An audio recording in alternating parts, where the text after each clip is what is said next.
ऐसे ही मेरे पापी चुहाई ने किया, मेरे संजू को मेरे पीछे मार डाला भैया। भैया मैं जीने नहीं कहती भैया, तो मेरा कोई रहा नहीं, न मेरा भाई न मेरा बेटा, तो मैं जीकर क्या करूंगी? आज इसी तरह मैं खुद की अपनी जान नहीं मेरी बहन, क्यों कहती है कि तेरा संसार में कोई नहीं?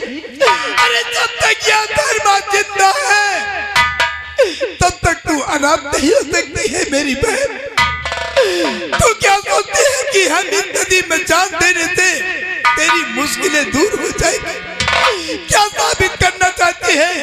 क्या चाहती है तू?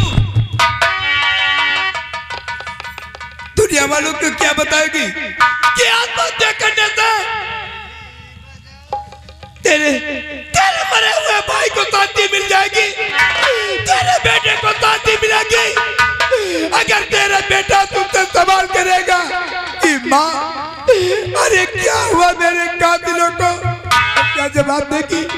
और तेरा भाई अगर तुमसे पूछेगा कि बहन बता मेरी बहन कि मेरे कातिल का क्या क्या तूने, तो भैया मैं क्या कह सकती हूँ?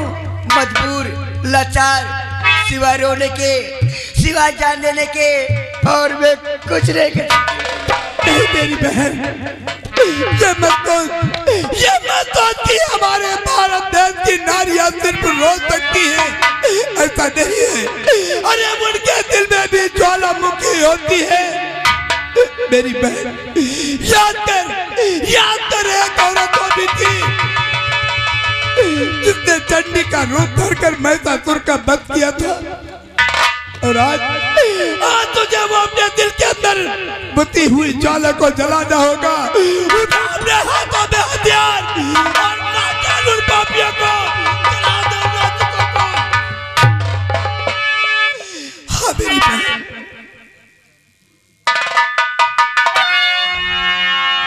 भैया आज तुम्हें मेरे हाथों में ये और कोई रास्ता नहीं है। अपने भाई और अपने बेटे का बदला लेने के लिए यही एक रास्ता है। लगा निशाना ये समझकर कि तेरे सामने तेरे बेटे का कातिल खड़ा है, तेरी इज्जत लूटने वाला तेरे सामने खड़ा है। मार मेरी बहन, मार। मेरे पापी सुहाग, तूने मेरे मुन्ने की जान ली है, मैं तुझे छोड़ूंगी। ये ले भैया,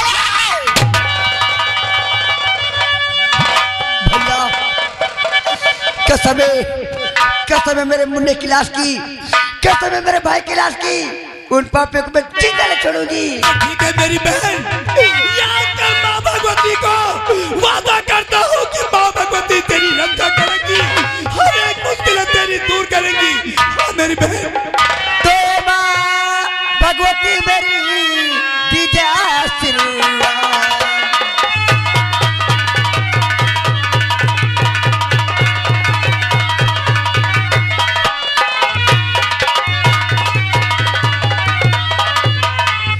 माँ भगवती मेरी दीजिए आशीर्वाद, झूठों का संहार करूं मैया यही आशीर्वाद।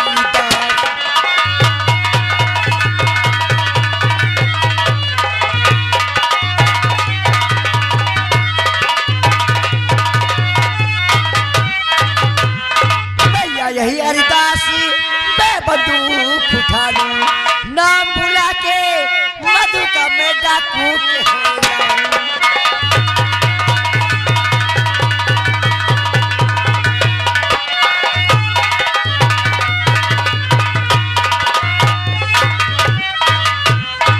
नारी नहीं है जग में बेबस, जाके आज बताऊं। नारी नहीं है जग में बेबस, जाके आज बताऊं। मारू पापी सुहाग को रहम जराना।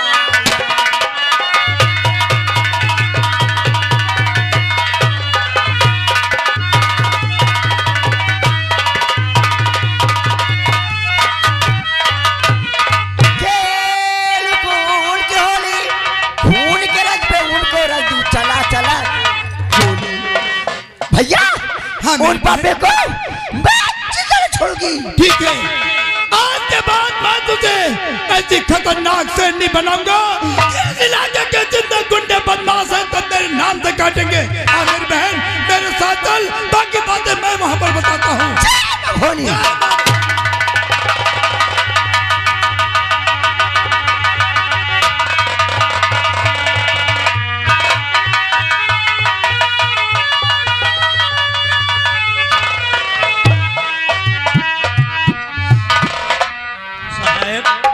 साहब नमस्कार। साहब, अरे तुम लोग तो प्रसन्न हो, लेकिन मेरे दिल से पूछो क्या बीत रहा है। अरे ऊपर से डांट पड़ रही है। ऊपर से नीचे। एसपी साहब, एसपी साहब, एसपी साहब, यहाँ की खबर कोई दे दिया कि यहाँ से मुजरिम और डाकू निकाल गए। यही से आप तुम लोगों ने फोन किया है। आप लोगों के मुंह भबरान मेरी नौकरी खतरे में है, सोच लो तुम लोग। क्या रे, तूने फोन किया? साहब, हम फोन कहाँ चला पाए थे? नहीं चला पाता। हम डायरेक्ट गए रहे। डायरेक्ट गया था? मेरी शिकायत करा है इस हिसाब से। तो शिकायत का हमारा हिस्सा नहीं लगाया तो कर पाइए। तूने ये सब किया, तेरा रचा है तो रचा था जब हिस्सा। देख, तुझे हिस्सा में दे देता, हिस्सा देता, लेकिन तू बिना बताए चला गया। अब बिना बताए का मेरी फजीहत कर दी। फजीहत का वो डांट रहे थे कि एक डाकू आया और मुजरिम को थाने से निकाल ले गया। तो निकाल, तुम लोग खड़े के खड़े रह गए। तो हुआ का हम तुम्हारी तेरा हम रुपया पीछे गाड़ी में रही। ए शुक्ला जी, चौकी रुपया ले ले, मुलजिम निकाल। ए चौकीदार, इसको समझा दे, अब बीच में मत आए, वरना मैं बहुत बुरा इंसान हूँ। फिर देखो भैया, ये बड़े साहब हैं, इनके मुंह न लागो, नहीं तो चलो तुम अंदर हो जाइयो और सस्पेंड हो जाओ। ए चौकीदार, ऊपर से डांट पड़ी और इस थाने में एक नया इंस्पेक्टर नियुक्त किया गया है। मेरी जगह पर वो इंचार्ज बनकर आ रहा है। मेरी तो धुलाई हो चुकी है। चौकीदार, ऐसा ना हो मैं सस्पेंड हो जाऊं। नहीं यार, हम हाजिर हुए थे भाई, उनसे बात। देखो तुम लोग संभालो किसी तरह से। हम संभालेंगे साहब। और ऐसा करो, हम लोग तेल पानी लगाते, वो जो ऑफिसर आ रहा बहुत कड़क है, बहुत कड़क है, ठीक है, किसी तरह उससे समझा लेंगे हम लोग। क्यों है साहब? तो बात बनी रह जाएगी। अरे अब तो डांट पड़ी गई है, अब तुम्हारे पर स्लेब पड़ेगा। देखो, यहाँ से फोन लगाओ, उनको आदर पूर्वक बुलाओ यहाँ। ठीक है। हाँ,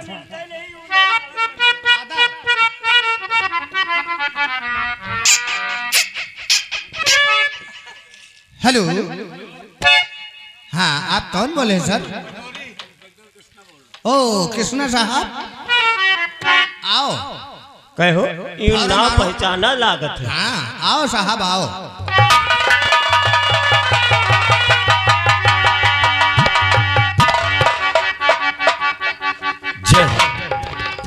तो ये है थाना चंदापुर। ये थाना। तो क्यों बुलवाया है मुझे ओ मेरे सरकार, जल्द बताओ मुझे तुम, मैं जवान करने को तैयार।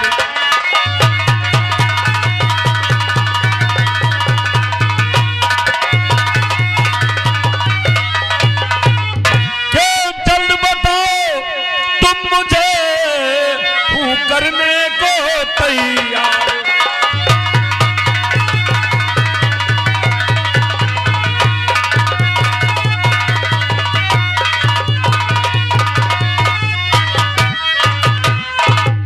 मुझे किस लिए भेजा गया है? देखो कृष्णा साहब, मैं जानता हूँ आपका ट्रांसफर यहाँ हुआ है, मुझे खबर मिल चुकी है, क्योंकि लेटर पहले आ चुका है। बुलाने का कारण कोई नहीं, आपका स्वागत सम्मान है इस थाने में। देखो आप आए, मैं जानता हूँ डाकू धर्मा को अरेस्ट करने के लिए यही मुहिम आपको सौंपा गया है। तो मुझे हम लोग लज्जित हैं। तो आप लोग लज्जित इसलिए, किस लिए लज्जित हैं? इसलिए कि एक डाकू आता है और एक मुजरिम को हम लोगों के नाक के सामने से उड़ा ले जाता है। हाँ बोलो, पहले ये बताओ तुम्हारा क्या नाम है? तो तुम झंझटी चौकीदार हो और आप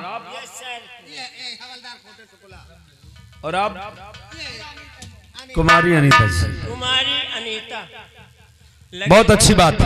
आप लोगों के रहते हुए आप सारे के सारे अधिकारी कर्मचारी इस थाने में मौजूद हैं और आपकी मौजूदगी में एक डाकू आता है और यहां से एक मुजरिम को फरार कर ले जाता है और आप लोग हाथ पर हाथ धरे बैठे हैं। इस तरह ड्यूटी की जाती है? नहीं, ड्यूटी कोनो बात नहीं साहब।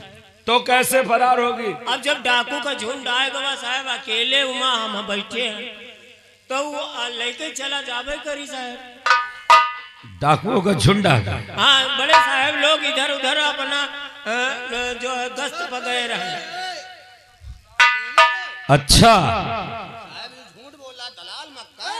क्या हुआ? देखो, आप मौजूद थे और डाकू आया आपकी मौजूदगी में, एक मुजरिम को यहां से फरार कर ले गया। देखो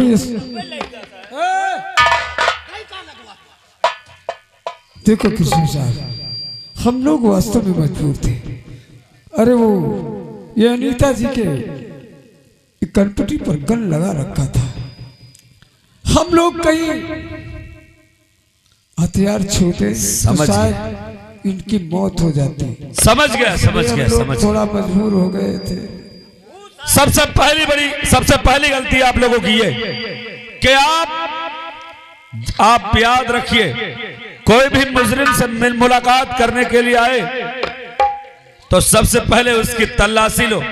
कोई भी हथियार, कोई भी औजार थाने में नहीं जाना चाहिए, उस सेल में नहीं जाने चाहिए।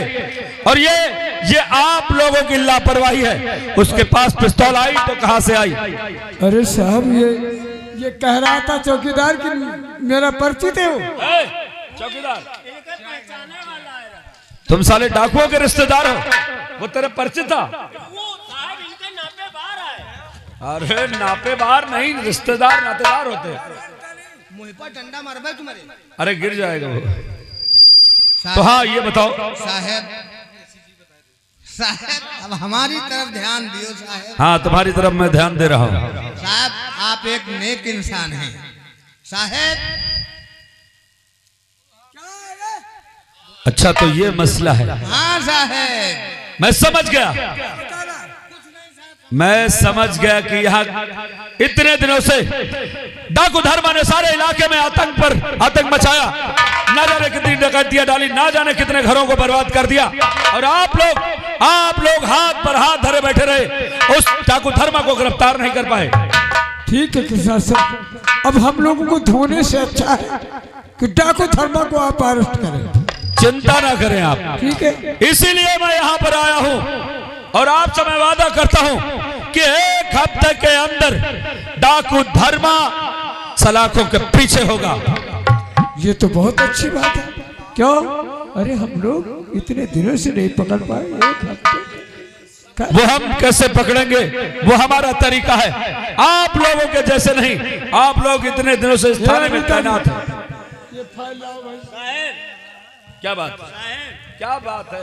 एक बात कहा चाहिए था साहब। कहो, क्या कहना चाहते हैं?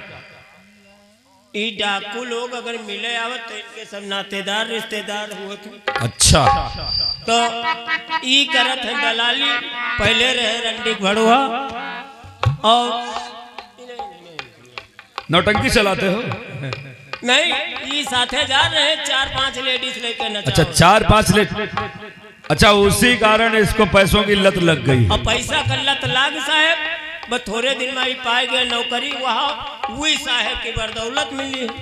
चौकीदार, और हवलदार ये बात कान खोलकर सुन लीजिए कि आज तक जो भी इस थाने में होता रहा है, आज के बाद वो नहीं होगा। हाँ साहब, आप लोग मेरे बताए हुए रास्ते पर चलेंगे जो कानूनी तौर पर सही है।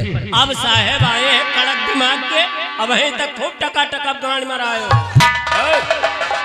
ये तुम्हारे अधिकारी हैं, इस तरह से बदतमीजी मत करो। मैं नहीं चाहता कि अपने से ऊंचे वाले कोई भी ओहदे के अधिकारी की आप लोग बेइज्जती कराएं। आप अपनी हद में रहिए। ये आए मुलायम भैया, मुलायम अजय मऊ के साहब आए हैं। ये देखो अब्बे घुस दी ने इनका 21 रुपया का बाबा के नाव दे दी हो और हमारो केस है उसका फाइनल करा दी। तो हाँ रंजीत सिंह जी, तो आप कोई फाइल देने वाले थे हमें? हाँ तो ये फाइल है डाकू धर्मा की, इससे ले लो और इसे देखो, पढ़ो उसके बारे में और उससे आरोप करो। ठीक है, फिलहाल मुझे जो कुछ करना है वो तो मैं करूंगा।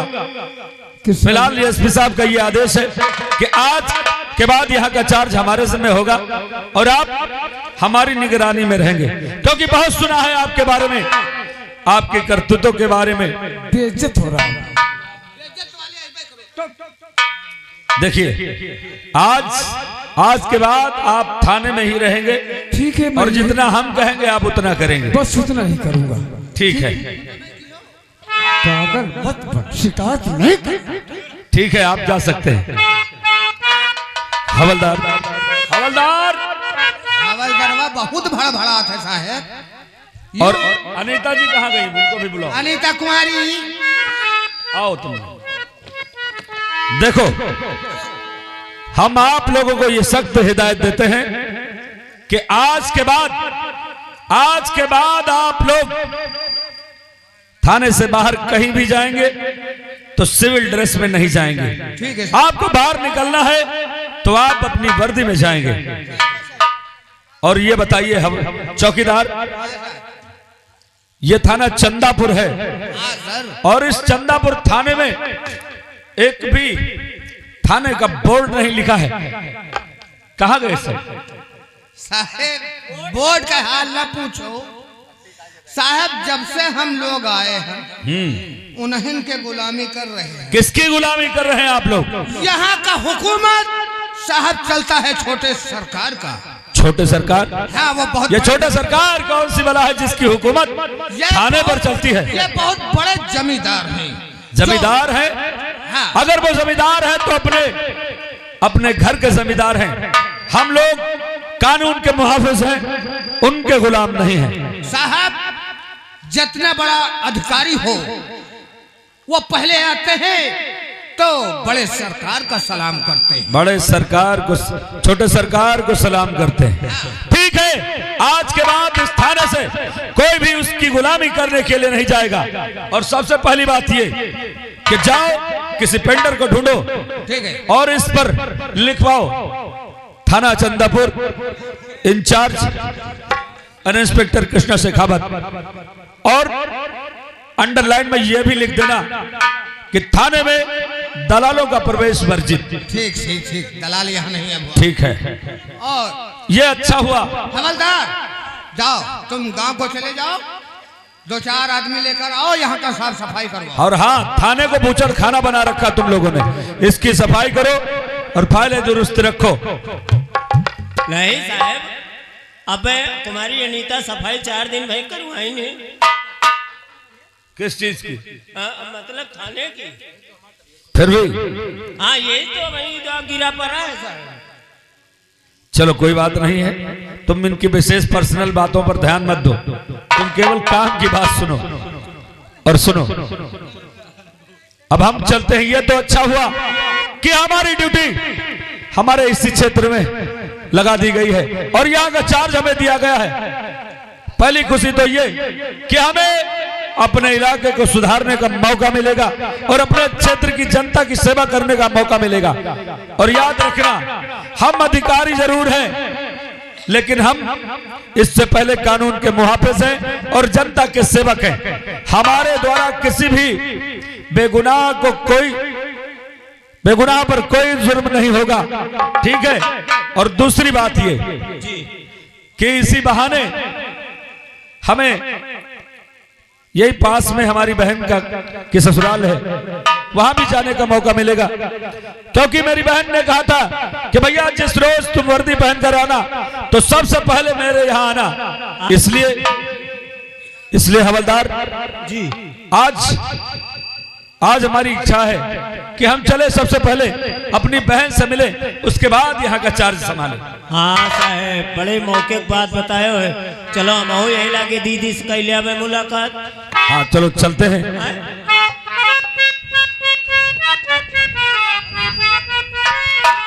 के हर कर्म अपना करेंगे ऐ वतन तेरे लिए, दिल दिया है जान भी देंगे ऐ वतन तेरे लिए।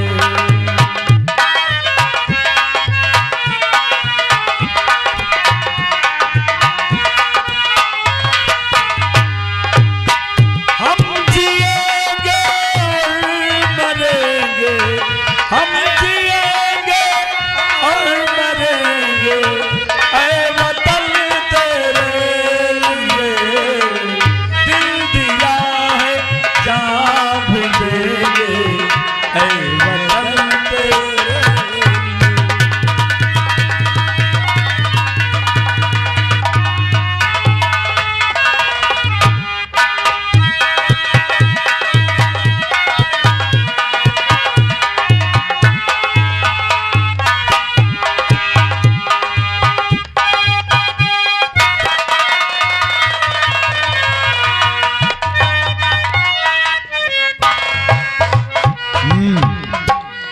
आप लोग हमें देखकर हैरत हो रहे हैं?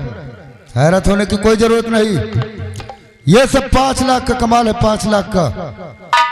कब किसकी किस्मत बदल जाए इसको कुछ पता नहीं है। अब मुझे किसी प्रकार की दिक्कत नहीं है, मैं अपने मकान में आराम से बैठकर शराब पीऊंगा।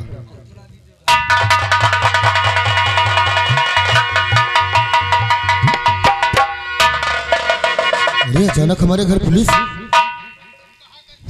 पुलिस? आप डर गए? अरे कृष्णा। हाँ जीजा जी, आपने मुझे पहचाना नहीं शायद। हाँ, अरे मैं तो डर गया। हमने सोचा कि अचानक हमारे घर पुलिस कैसे आ गई। पुलिस वालों से वो डरते हैं जो मुजरिम होते हैं, गुनहगार हैं। और आपको डरने की कोई जरूरत नहीं, आप कोई गुनहगार नहीं, आप तो हमारे बहनों ही हैं। लेकिन जीजा जी बात पूछना चाहते हैं हम आपसे। क्या बात? वो हमारा भांजा संजू नजर नहीं आ रहा, और हमारी बहन। क्या मेरे जीजा ये कहो दीदी कहाँ हमारी है?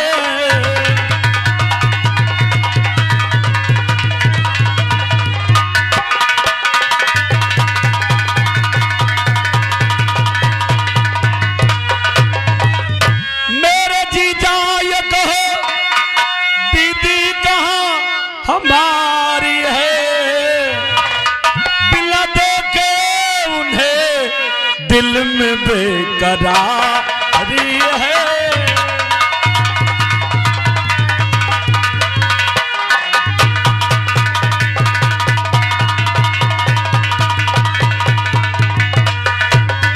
हाँ जीजा जी, हम आपसे ये पूछना चाहते हैं कि हमारी बहन, हमारी दीदी कहाँ पर है?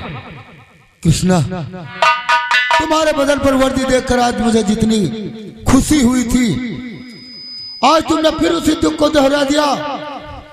और उस दुख को, आखिर जीजा जी कौन से दुख को हमने आकर यहाँ दोहरा दिया? अरे तुम पूछ रहे हो कि हमारी दीदी कहाँ है और मेरा भाजा संजू कहाँ है। हाँ, मैं पूछ तो यही रहा हूँ। अरे ये सुन पाओगे नहीं सुन पाओगे? ये सुनने से पहले तुम्हें अपना पत्थर का कलेजा करना पड़ेगा। आखिर ऐसा क्या हुआ है जिसको सुनने से पहले हमें अपने कलेजे को पत्थर का करना पड़ेगा? जीजा, एक दिन की बात है, रवि भैया घर को आए और कहने लगे कि हम तीर्थ यात्रा जा रहे हैं अचानक तुम्हारी दीदी ने कहा भैया तुम तीर्थ यात्रा जा रहे हो, मैं भी चलूंगी। माँ ने कृष्णा के लिए अपने मिन्नतें मांगी थी और इसी बहाने से मैं भी